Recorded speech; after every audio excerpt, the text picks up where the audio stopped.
How about now? You guys, can you hear us out there?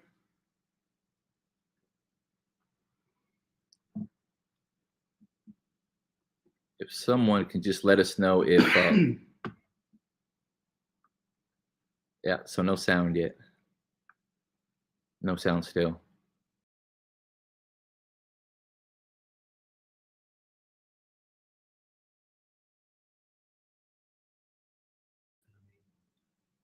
Okay, perfect. Thank you, Solomon. Thank you, Capricia. Thank you, Eric. Appreciate it, guys. Looks like we're back in business. So I was introducing my two guests here. These gentlemen, again, just to recap, these are two creating coding careers apprentices turned ServiceNow TAs turned creating coding careers team members. Now they are part of this team. So happy to hear them. Happy to have them. And we were just recapping Deonte's story, at least what I remember. Mike had introduced this young man who was working a warehouse job from 8 to 5. And I was trying to get him into code at nights. And we were actually doing that. So like around 7:30, 8, 9 o'clock at night, we group up together with a couple other pre-apprentices and we would start coding at night, which shows the dedication of some of these pre-apprentices. And it shows you what it takes to actually get into tech. But fortunately, Mike was able to convince him to join the apprenticeship. And I don't know that story. So I'd love to hear that story. The man to the left of him, Will Broxton, from what I understand, was what were you before creating careers? Pastor, still am. Pastor, yeah. Who started dedicating himself to learn how to code, and again, turned into a creating coding careers apprentice by the convincing of Mike. So I myself don't know these stories. I'm actually excited to hear how this all happened. So let's start off with the gentleman to my left. Deonte, can you please let us know what was that transition like? What were you doing before creating coding careers? And if you could just remember that pivotal moment when you decided, you know what, I'm going to give this tech thing a try. Yeah. Good evening, guys. All right. Well, coming into the tech industry wasn't even like on my radar at first, right? So I'm in warehouses, just completely transparent. I had just lost my mother about 9 months prior. So I was like really in I could say about a year. Sorry about that. But I could say I was in just a state of just kind of like just waking up, doing what you got to do. So, once they came to me with the apprenticeship and it's like, learn to code, it sounded real good. So I took it on, I started it. But then you guys know how it is. Like once no money was coming in and my money was coming in from the warehouse, it was like, I think I'm gonna put the coding on the side. Like I got money to make, I got bills to pay. So while I'm doing that, and it's breaking me. Like, it was hurting me, man. I was working at actually Lime. A couple people on my LinkedIn are actually connected with me from there. It was just taking a toll on just my body, man. So I was just getting tired, man. So it was actually one of the nights that I was coding with Alex. I started to like kind of read. He asked me what's the pivotal moment, and it was actually like one of those nights that I had missed a code session. I wasn't coding with him, so excuse me with that language, but I missed a code session, and I had saw a couple other apprentices that I was kind of like going through. We weren't really connected, but we were kind of in the same boat. We were all starting at the same time, and I saw them kind of connecting and really getting close and all of that. And it kind of made me feel like, oh man, like, are they getting paid from this? Like, am I the only one that like has to go to the warehouse to try to make some money? So I'm like, okay, you know what? Let me try this. Then I gave up again. So like I gave up again. And and then so Mike actually called me. Yeah, I gave up again. I let it go for like a couple months. It was a couple months when they just didn't hear from me much. So Mike himself just kind of, I was at the laundromat. I will never forget this. I was at the laundromat, and Mike himself just like called me on the phone and was like, dude, what's going on? I don't see you doing anything through the curriculum. I don't see, making any progress. Are you still with us? Are you still doing this? I'm like, nah, man. I just said it straight out, man. I'm like, nah, man, I got to get paid, man. Like, I'm not with this. It's not paying me. I can't do it. Like, I don't know. Pretty much like, man, get off my phone. Like, long story short, LinkedIn friendly. It was like, look, you know what? I'm good, man. I'm good. I'm not going to do this anymore. So he said something that completely changed my mind. We're going to get you paid. And when I heard that, it was like, okay, not only, am I going to get paid, in the short run, he's saying we're going to get you paid. But I started to think about it like, okay, if he's willing to pay me to learn how to do this, and he's still trying to get me to learn how to do this after I've said I don't want to do this, and he's saying it can change my life, there must be something behind this guy's words. There must be some weight behind it. I know money, right? And I know that money isn't just given. So if somebody's going to give you money to learn something, there has to be something behind it, right? Like they're going to pay you to learn it. So, I was like, all right, forget it, man. Like I had already spent all these months going through the pre-apprenticeship curriculum with no pay. So I'm like, all right, you know what? I guess I could thug it out a couple more weeks, and just go ahead and code. So yeah, I went ahead and coded. And I know it sounds like not the most exhilarating story, but it's just like, this is just the real emotions and things that I felt like as I was trying to, get myself back into the groove of like, okay, let me try this. Let me try something new for myself. I started to code. I started to get paid from it and everything like that. And I remember the time that I actually quitted my warehouse job. It was like about a week before I was actually supposed to get that first check from Mike. But it was already set up. So I was like, okay, I'm not gonna quit my job until I know that check is coming in the mail. Once I knew it was coming, I just knew it was on the way.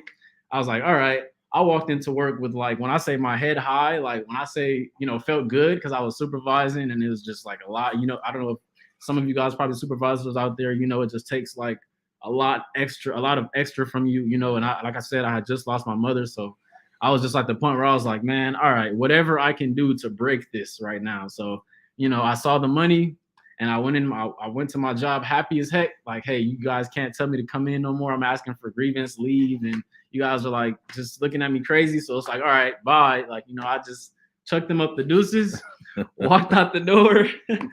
And my story is kind of drastic. Walked him out the door and just started to code, man. And then, from there, it's just like I kept wanting to stop because I got into it. I felt like I had quit my job. I'm getting paid from this and I'm not gonna even learn this. Like all the feelings that you guys probably feel, some of you guys starting out, I definitely felt those. Like, man, I can't get this. Or like, nah, coding's not for me. Or like all the different feelings. Like I felt all of them. And honestly, like Alex and the people that I was around helped me to stay in there, like helped me to stay strong. So that's like my story of really coming from just kind of like in a dark space, lost my mother just in the warehouse, just kind of like working. I was 20 at the time. So I was like working my life away, back hurting and everything like that. And I kind of had realized that I was like, deteriorating quickly. So this kind of like, complete pivot. And that's my story into the tech industry, as far as I can like remember and have it off the top. Beautiful story, man. Will, I would love to hear your story too. How much time you got? No, we got time, man. We got time. So I'm going to take you back just to like 2020. So I'm working, I'm on staff at a church, shout out New Song, Santa Ana, doing online engagement. Actually, before that, I'm just doing kind of like next steps and connections. So like people have always been a part of like who I am and kind of like how I function. Yeah. And then I took some time off to deal with some personal health stuff to kind of get my mind wrapped around like what was going on health-wise, came back, hitting the ground running, ready to start over. Pandemic hits. Yeah. Everything shuts down. Yeah. So we go from having 1,200 members coming in on a Sunday to trying to keep everyone engaged throughout the weeks, throughout the days, and give them hope while doing everything remotely. And so I've always kind of been tech savvy, even as a kid, kind of going through. So kind of helped us get squared away online, got Zoom accounts, made it so that we could still kind of function. And then we not only survived, but we actually thrived during that pandemic. Yeah. It gave us a chance to reach out and to be present in places and in ways that we hadn't thought about before. But that's something about having to adapt and be agile, right? And so we're going through all this. It's happening, and then we're all working from home. My wife is there. My kids are working. But my kids are going to school at the house as well. And all of a sudden, we got baby number 3 on the way. And at that point, it was like, okay, so I got these 2 kids. Yeah, we were at home, and I actually like my wife. So we had baby number 3, and it was like in the middle of a pandemic, and we're like, okay, so what does this look like? Like long term, these kids have expectations for life. You know what I mean? Like they are gonna want to go to school, and they're gonna want to go to college, and that costs money. And we live in Southern California, and I was like, okay, Lord, I'm gonna have to make some changes and adjustments. And so for me, I was like, okay, where can I go and get the most bang for my bucks, but also like career-wise, still be able to bring, the tech aspect, still be able to have community, still be able to use all the skills that I've kind of built over the years. Because I'm not 23. I am. Amen. Exactly. Right, I'm not 23. I'm coming into this, older with the family and kids, and but I realized I was like, you know what? If I want to leave a legacy, and a big part of everything that I've done my entire life has been like, okay, what is it? It's not just about what's happening with me right now. It's about what's going to happen in the future generations. And so for me, I was like, my kids have a legacy. I've got some things squared away, but I'm like, I really want to be able to like plant roots and call California home. And I'm tired of renting. Rents just keep going up, like all these external expenses and cost. And so I was like, you know what? Let me look into kind of like being a software engineer. Let's see how this works. And so I consider myself a pretty smart guy.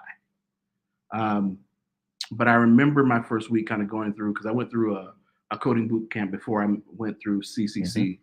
And that first week, it was a Thursday afternoon after being in class all day. And I remember going to my bed, and I was in the fetal position, and I was rocking. And I was like, Lord, what did I do? What mistakes did I make to put myself in this position where I don't know what I'm doing? I am no longer an expert. I'm starting over as a novice. I have a ton of questions, and none of this is making sense. And so, but what I did know is that the only way this was going to work is if I endured. And so I kind of put my head down and was like, okay, this was a commitment and a gamble, not just for myself, but for my family. And so it's like, all right, we're gonna stick it through. So go through and make it through the first boot camp, and I come out, got a certificate, and I'm like, yeah, hire me. And I wasn't ready. And so I knew that I needed more time, more work. And it's just, again, for me and my skill sets and where I was, like, I needed the repetition, and I wasn't there. And so a friend of my wife's, Cameron, amazing. My wife's like, we talk to her. She's in this apprenticeship space. This is what she does. It's a good way to kind of learn. And we had a 15-minute conversation. She kind of told me about, the benefits and how it works. And she was like, you need to talk to Mike. And I was like, all right, I'll reach out and talk to Mike. But I don't know if you know this, but Mike is very busy. Absolutely. Mike is not a regular human being in regards to schedules. He's like doing a bunch of things all the time. Yeah. So finally was able to get a hold of Mike. I told him what I was interested in. And then I started going through and got accepted into the program as an apprentice. And that's how our paths crossed, and kind of like the rest of it is history. Yeah. So a lot of what you said resonated with me. I'm an older cat myself. Right. I'm in my 40s here, not like a young buck here. And I transitioned from healthcare back in 2018 into tech. And I remember I went through Origin Code Academy, very similar to what we got going on here. And I remember those days when, I would get there, I would do HTML, CSS. I'm like, okay, I'm getting the hang of it. This is fun. This is cool. I can make stuff happen on the screen, right? But then we start hitting things like JavaScript and Node and some of the harder topics. And there's moments in time where you question yourself, like, is this really for me? Your insanity. I mean, you're just and you're just like chewing on this problem like for hours at a time. And you're like, I maybe this, like you said, or one of you guys, you're like, this is maybe this is not for me. Maybe this is not my path. Yeah. And trying to find out it's just like a missing semicolon or a missing curly brace or something. And all of a sudden you're back. You're like, yeah, I could do this. It was just I'm back in business. I mean, let's move on to the next challenge, the next project. Yeah. And I know our pre-apprentices are going through the same thing. So I'd love for you guys to share like the imposter syndrome. Like, what was it like as you're going through creating coding careers? hitting some of these topics for the first time. And, you know, I think you mentioned it. It's all about repetition. It's all about endurance. It's all about not stopping. Can you walk us through, like, what was it like going through the curriculum for the first time? No. You want me to? Yeah, no. I Or mean, either one or both. Yeah, go ahead, man. I'll go down. Okay. So it's tough. Like, unless like I think a lot of times folks, and again, I can just speak for myself. I was always I should know how to do this by now. Yeah. I should be good. I'm talking about the first, second time, right? And then, you know, you're humbled by the fact that no, it's still you're still messing up filters, and you still need to apply map appropriately. I remember that doing that with that. Yeah, I remember. Yeah. So like it takes time, and I think just like you have to get out of your own way. Like, questions are not bad. You not knowing how to do something is not, like, you're learning. Like, I think, like, even now you talk about like imposter syndrome, like, because it's completely gone now. Now that I'm done with an apprentice, I am no longer like I'm still dealing with, oh my gosh, can I do this? Am I good enough? Can I do whatever the task is? And the truth is, imposter syndrome is it's a lie. You have to do the work. Like, as a parent, right? My kids, they swear up and down, like, Dad knows everything, right? And it's actually very helpful for a while to have that, like, have them look at you and your kids, oh, Daddy's awesome, he's amazing. And then they get like 10, 12, 13, 14, and they start having thoughts of their own and having questions, and they quite realize that you're not that much ahead of me then, you know, like, you don't have that many more answers than I do, bro. Like, it seems like you're kind of just doing this. And honestly, like, as I've kind of gone through and see it, like, the difference between like junior engineers and senior engineers is, like, senior engineers know where to search faster, they know where to get the information, like, they know when they're stuck. They know the difference between, like, I'm just not looking at this right and I need to go here, and, like, oh, actually I need to tag it. They do it faster. Yeah. We're all using Google. We're all using ChatGPT. We're all using it. The tools are the same, right? And so once you kind of get over that, you're like, oh no, like, I have the ability to learn, and I know I can learn. That's what kind of going through the boot camp and the program at CCC taught me. It was like, no, like, I can learn hard things. I can do hard things. I mean, obviously, I'm here. My ancestors already proved that we can do hard things. But I'm like, I can do this. I can figure this out. And if I can't figure it out on my own, I know that I'm resourceful enough to be able to reach out and talk to the right people and get the answers. And what I can say for me, I made it because of dudes like Alex, because he went out of his way and was like, hey, dude, what's going on? Hey, yeah, I'm stuck again. This is my question again. And that is, like, you have to use the resources that are around you. Yeah. For me, it was just uncomfortable. I'll say it like that. It was just uncomfortable. If you can imagine laying on a bed of nails and then somebody coming and putting a blanket over you and telling you to get comfortable. I've never heard of that one before. That's a good one. Yeah, that's what it felt like. It just felt like I would never be comfortable. So, and I'll explain what I mean by that. When you go work at Starbucks, when I went to go work at the warehouse, and you figure out the layout of things, you figure out how things operate, you can get comfortable in how you operate, right? Like, so you can get your routine, right? You have a routine now. You're good. You can go to work and work without, you can do it in your sleep, right? After you do it so long. For all the people that are trying to be programmers out there, you will never get to that point. You will never get to that point where you are completely comfortable and feel like you have it all under lock. Like, when I was at the warehouse and I was supervising, it was like I caught the shots. Like, it was like, yeah, you, like, let me know when you're clocking out, because I gotta let this person know, and, like, I call the shots right here, right? Like, I know where this goes. Put this over there. Make sure you put that over there. Like, we got a shipment coming in. We got this many. You know, this is our return. When you're programming, it's a whole different concept. It's like, you don't know this. You think you know this? Okay, I'm gonna introduce you to some other stuff and show you that you don't know this and make you feel like you will never learn this. And then you have to have the grit to be able to look back at the code and tell the code, no, I'm gonna learn you. Like, I'm gonna learn this. Like, you know what I mean? I'm gonna do this. You have to have that determination, because that's what it was for me. It was like uncomfort. Like, at every turn at every project. We were like, what we did, like, you know, different projects in this program, you know, that dealt with, it went from things as simple as, you know, just building a small little web page to now you have to build an application. And so in that process, it was there was a lot of uncomfortable turns. And so for me, learning this curriculum was uncomfortable, but everyday learning, it's got the thing that I've realized is you want to get comfortable with being uncomfortable. And that is the only way that you're going to succeed. If you don't, and you're not okay with being uncomfortable, then, you know, you're done. And you know, one of the biggest things that happened to me in my life recently was a huge move from the United States to Mexico. And so me moving outside of the country was another one of those lessons that taught me you have to be used to getting out of your comfort zone. The minute you get comfortable, you get stagnant. You get comfortable, you're not growing anymore. If you get comfortable, you're not, you know, if a plant or a fish or whatever is comfortable in the tank that it's in, it's probably because it doesn't need any more room to grow, right? So if you're comfortable, you don't need any more room to grow. You've grown to your maximum potential, right? So what I've realized in programming and developing is that it's going to always show you that you have more potential. You have more you can learn, like you have more you can do. And all throughout the time I was going through the curriculum, that's all, like, at first it was bashing me. At first it's gonna hit you and it's gonna hurt. It's gonna hurt bad.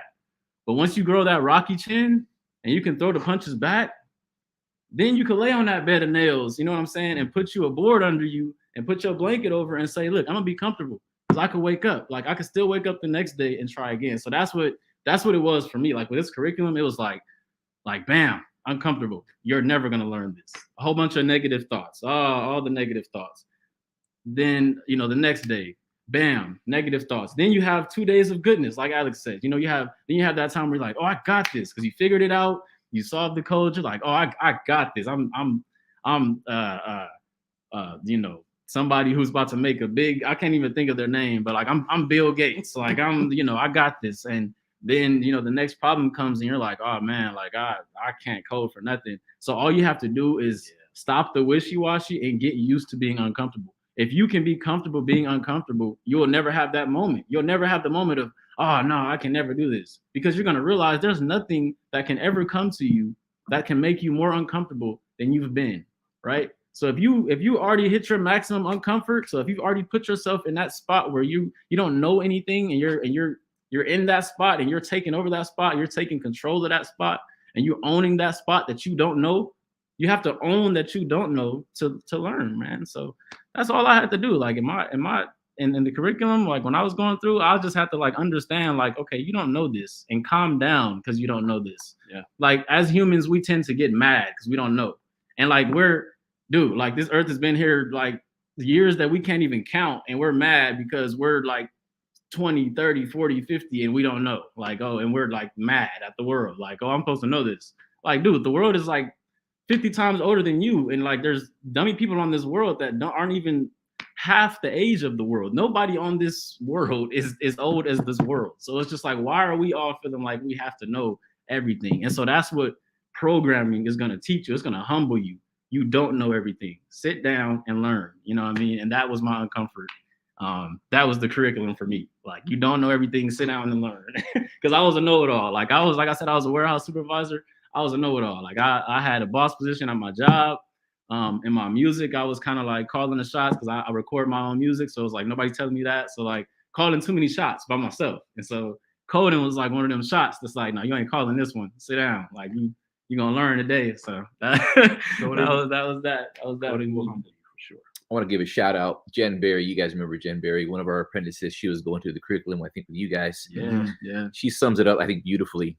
Those first 2 weeks are absolutely brutal. I had absolutely no idea what was going on. Eventually, you just get used to it. And that's what it is, right? You just got to get used to it. Yeah. You guys had another hurdle I didn't have to go through. I think Micah just brought on ServiceNow. He's really hitting ServiceNow hard as you guys were going through the apprenticeship. So I think you guys got up to the point where you learned the basics of HTML, CSS, JavaScript. You start learning React. You finish learning React, and you're getting your rhythm. You're getting some flow, and all of a sudden he's like, we got this new thing called ServiceNow. It's in demand. It's a great product. It's an enterprise product. Everyone's using it. We want you guys to learn it. So you guys went into the ServiceNow curriculum, and not too soon afterwards, it's like, well, guess what? you guys get to teach it now. So walk us through, like, what was that like? You learned this thing. That was a setup. And now you get to teach. I would love to hear your experience as TAs over at ServiceNow. Yeah, it definitely felt like a setup. It definitely felt like he put us here to fail at first. We were like, oh man, he doesn't want us to be at ServiceNow. But like honestly, it goes back to that uncomfort though. Like we were uncomfortable. Like the first day was probably the most uncomfortable day we've had because we went, at a whole different time, not knowing the time zones and the links and a lot of different things was just off. So I could just say the first day was uncomfort, just at its maximum potential. Like the most uncomfortable I've probably felt at a job online in front of my computer. And then over time, we started to realize like, okay, we don't have to be experts on this to be an expert in helping someone. Like you don't have to be an expert on the thing to help someone learn the thing. You just have to be an expert in helping. And so that's kind of like where we got. It was just like, okay, let's just help the best we can. Like we don't have to learn ServiceNow the best we can. Let's just make sure we know the parts that they need help on the best we can. And then eventually that just grew to like, this platform is cool. And then that grew to like, I want to learn more. And then we're like sitting there learning, with them. So it was just like, okay, then we completely got tuned in. Like by the time it was like what, week 3, week 4, oh yeah, we were like locked in. Like I'm not like locked in. Like my pod, I know some old pod members around here. Shout out to you guys. Yeah, we were locked in. We kind of had the rhythm going. So yeah, that's how it felt. But I know that first day. Well, first of all, let me start with the overall experience. It was amazing. Yeah. I can tell you that first and foremost, like it was a pleasure for me to be able to like work with our servicemen and women. That's right. That have like were either transitioning out of the military in real time, or veterans that had already come out. Like just being there and being able to like serve them in that capacity was like dope for me. I think that first day being as chaotic as it felt to us inside was probably the best thing that ever happened, because it kind of gave us like, oh, it can only get better. I know what to expect now. I have the Zoom link. I have this. And I think we built from that. And so much of that experience was like, okay, taking all these tools that we had already learned from CCC about like being adaptable and going with the flow and kind of knowing that you're gritty and kind of seeing things like we were intentional as a team. They were like, every week we're going to get better. What was good last week? Okay, we did this. Cool. Like what's missing? Let's do a few events and things like collectively together, like as pods. So we ended up doing like a service portal like contest that kind of got everyone like involved and all like, so we figured out ways. And a part of that was like Herb's leadership and his brilliance of being like, all right, here's the framework. Yeah. Figure it out. Yeah. He was like, I'm not going to tell you what to do. You're not going to get step-by-step instructions. Sorry. I'm going to let you be creative. Figure out what you want to do. And I think that level of freedom kind of feels scary at first until you realize like, oh, he gave us a wide, like open slate. Yeah. So like we get to create what we want. And this we did. So a lot of it was like just having fun and building accountability and making sure that we were resourcing we call them pods, our cohorts to the best of our abilities. And then we always compared notes. Talked about like, okay, this is working, this is not working, let's do this. Oh yeah, let's try that. It was dope. So it was me. And shout out to Irma. Shout out to Manny. Yeah, Irma's a real one. I don't know if you're out here, Irma. Know that you're a real one. We appreciate you. Yeah, if you're on here, man. I tell everybody, Irma was your favorite TA's favorite TA. Mm-hmm. That's how she rolls. TA. Yeah. So, but yeah, just like it was an amazing experience. And then honestly, like Deonte said, like the ServiceNow platform itself is amazing. What you can do with it, with like low code, no code solutions, and even the pro code solutions, like it's an impressive platform. And to be able to dive into that and to help students kind of learn ourselves was pretty cool. Well, whatever you guys were doing, it was working, because I remember every month it would be like, I got my CSA, I got my CSA, I got my CSA. And these are all your pod members, right? So I would look into see who you guys were connected on LinkedIn. I would connect with them as well, kind of see and follow along what they're doing. And everyone was passing their CSA. And I don't know how long the course was. I think it was like 3 months you guys had these pod members. But every 2 or 3 months, I saw everybody, getting those certificates. So whatever you guys were doing was working, like gangbusters. Let me tell you, don't short. They put in the work. Yeah. I was gonna say like it. Yeah. They studied the material. They went through the booklets. Like you can't. I think there are resources out there that Udemy courses and things that like can kind of help you, but like nothing is going to prepare you more than diving into the ServiceNow books and just reading through what's highlighted and kind of going through and not just knowing it from I'm going to memorize it real quick to do this test, like to actually know what it's saying, what it understand, like the context of it, where it's applied, like that type of like letting it marinate a bit is actually why they were able to go through there and kill it the way they did.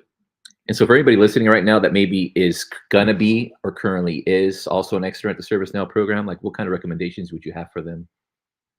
Get ready to rumble, like get ready because you're finna go into a ring and you better not go into that ring without a chin.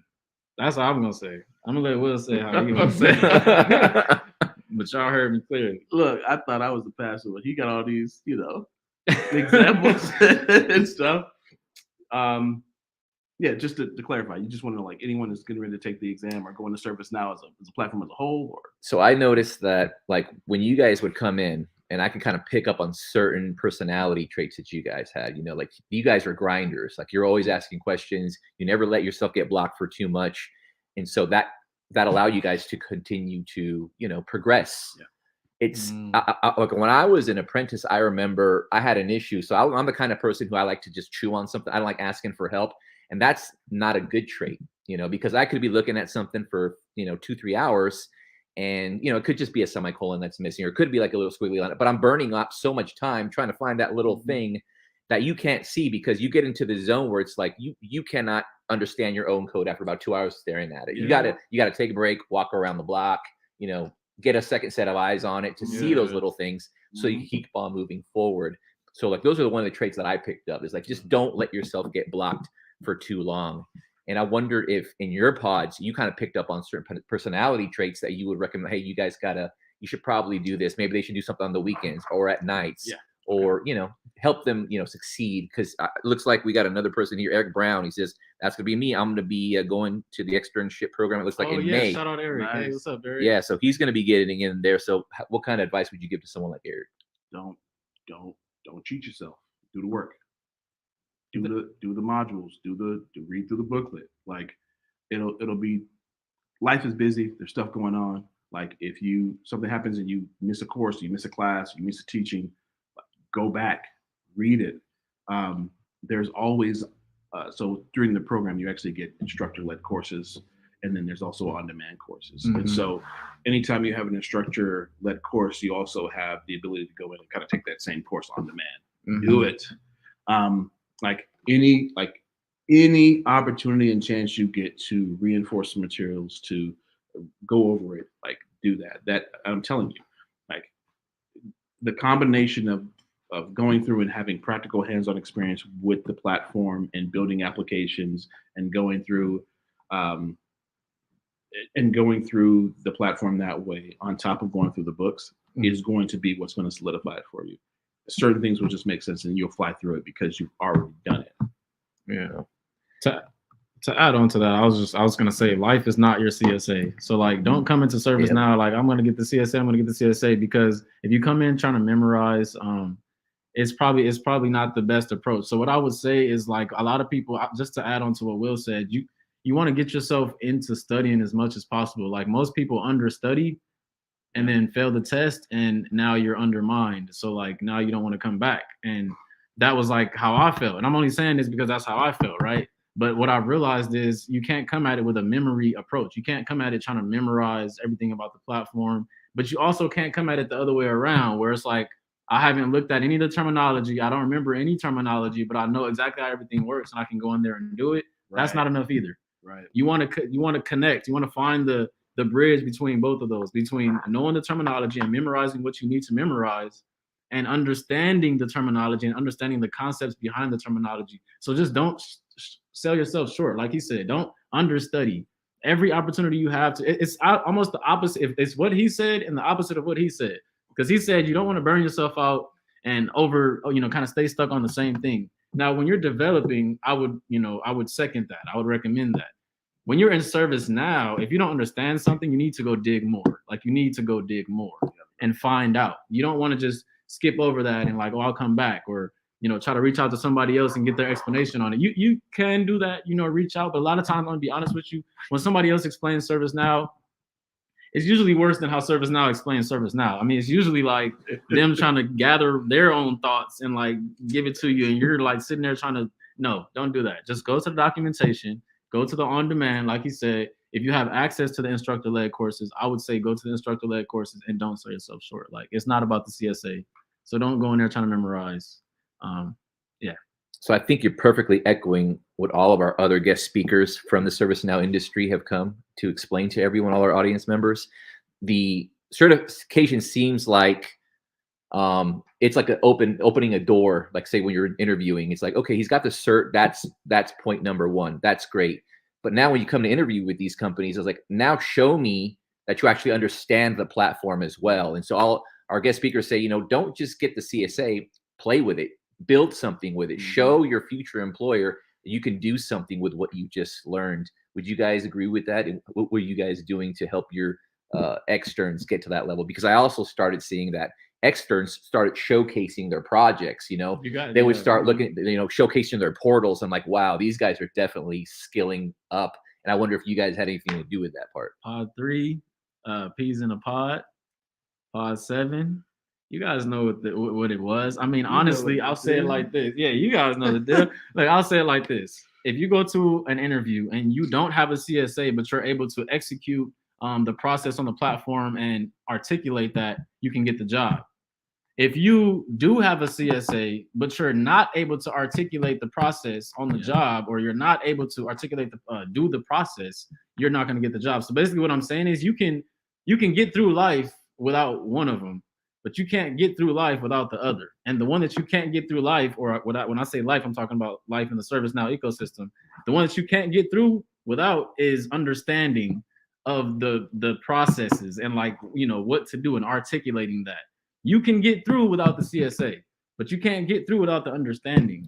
So if you're going to value one over the other, I would value the understanding over the CSA. That's why I said don't memorize. If you're going to do anything, don't take your CSA and learn the heck out of the platform.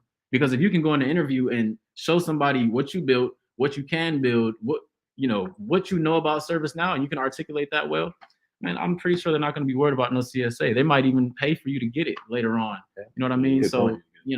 That's what I would prioritize. Good point. We got a apprentice. This is Alfred. You guys might know Alfred already. Alfred asks, how does it feel knowing that you two got selected to be TAs back in that day? It was a big deal. It was a big deal. Yeah. I think for us, even more so because we knew that it was an opportunity, not just for us as individuals, but it was an opportunity for like CCC. It was a chance for us to kind of go in and make a name for and represent, the program. And that was our mindset going in. It's like, we are going to kill this because we want to be able to like create a pathway for other apprentices to come through and to be able to get through. Because I'm telling you, like, the TA role was very unique in regards to you got access, you get exposure, you get to talk to, I don't know, like just being able to hang out with Herb is a whole privilege by itself. That's a whole privilege. And then like you learn so much, and it gives you so much room to be able to dive into other courses and curriculums within the platform. So like I'm speaking for us, but I'm like, we understood the assignment, and we knew like this could make or break future opportunities for future TAs within the program. And so we did our best to make sure that we made the door wider and then close it. Yeah. So people want to know, what are you guys up to now? So now that you're over here with us over at Creating Coding Careers, what are your titles and what are your responsibilities with us now? So I am an IT instructor and a technology advocate, and we're just improving the developer experience. we wear a lot of different hats, when needed. So it's not really like one thing. But a lot of people from my pods, and you guys know how I am. It's like that's exactly what this job is. So he just might kind of just found the two people that like to just kind of work and put us in the job we could work. So no, but honestly though, just providing the developer experience, working with Alex to with these podcasts and helping provide a value to you guys out there who are basically coming into this program or just looking at this program from the outside and just kind of asking yourself, what is the point of all this? So that's kind of what I consider my job, is to just help people see the bigger picture and kind of walk in the door. So title-wise, it's long, but it's encompassing of a lot of different things. So title is a partnership and client engagement manager. And the big aspect for me, it will be working with Yashima, with the business development department, and trying to expand business, trying to expand partnerships and relationships here at Creating Coding Careers. And I've got some experience and background in that from previous roles, but I'm just excited to kind of hit the ground running. I'm excited to have you, man. Yeah. Any final words for our audience today? You guys got this. Don't go if you're going into the skill bridge, don't go into it with no confidence. Because if you go into it with no confidence, then the little bit of confidence that you barely got is going to get stripped. You're not wrong. I'm being real with you guys. It's not, don't go in there with no confidence. Go in there with like an excess confidence because you're going to lose some. Like go in there with some padding. So no, but all honesty though, just this is not something for people who don't want it. If you want it and you're sitting there and you're watching us and you're like, I want it, then like go get it. Like don't sit back and be complaining. And if you don't know something, are you like dead? No, like you can still learn, right? Like if you don't know it, then you still have time to go learn more. Like you didn't like die not knowing it. It's like, I don't know this forever, I'm dead, I don't know it. Like no, go learn it. Like it's nothing but to get up and go learn. So for all of you that might be discouraged or trying to find your encouragement, trying to find your place, I would just say like Energizer Bunny, like just like you already know the two words, so just do it. Any parting words, Will? So yeah, you address skill bridge for my apprentices and pre-apprentices and folks that are thinking about this and trying to figure out if you can do it.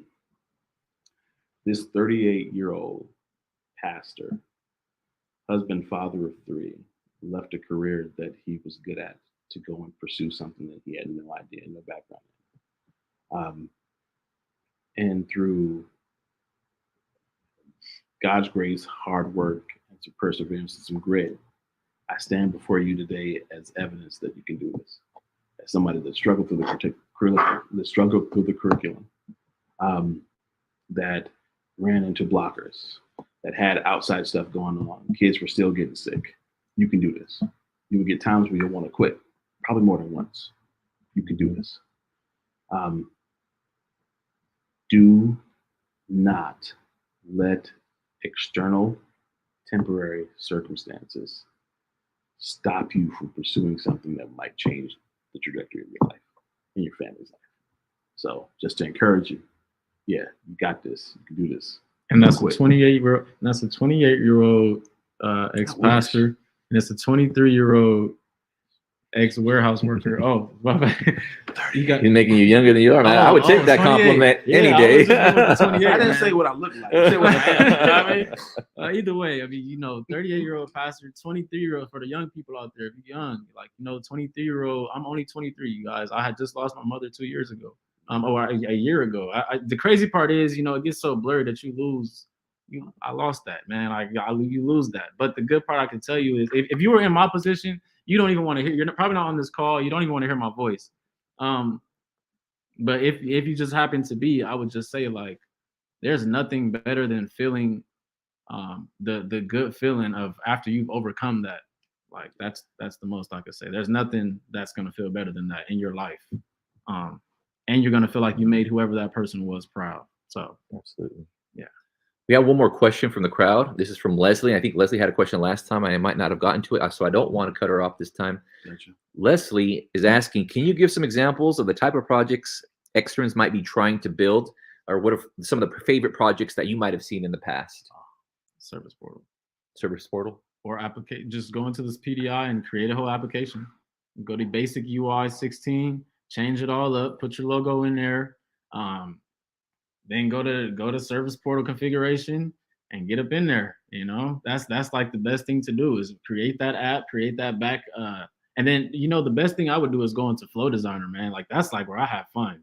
It's like if you're asking, you know, where it depends on what position, what role you want to do in ServiceNow, but just for like the general developer quote role, I would say your place to be is Flow Designer, service portal, learn about those widgets, right? Learn about like those widgets and coding out your own widget that sticks everybody, okay? Service portal and app, that's what I would recommend.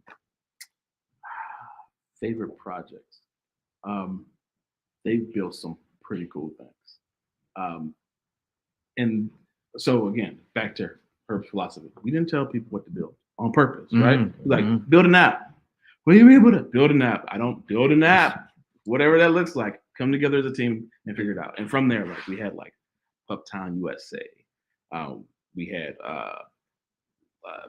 veteran services apps that were created like out of needs and like concepts from just taking what you know. And honestly, that's the best development that you're going to get is when you are like, you have real world problems that you're solving. That's how all these companies that have made billions of dollars have done it, was addressing real life needs. So yeah, we've seen some really cool ones, but honestly, the one I'm excited to see is the one that you build next. Absolutely. Yeah. And that's a great note to leave off on. Between now and then, go get your CSA degree. Yep. Build something, and build something that solves a real world problem. And I think that would wow any employer. Would you guys agree? Agreed. And make sure you have that understanding behind that degree, behind that certification. Exactly. I want to thank you guys all for joining us today. Everybody have a great weekend. We will be back again on Friday. This will be my co-host. This gentleman right here, Deonte Hall, will be my co-host moving forward. So hope to see you guys next Friday. Everybody have a great weekend. Good night. Bye.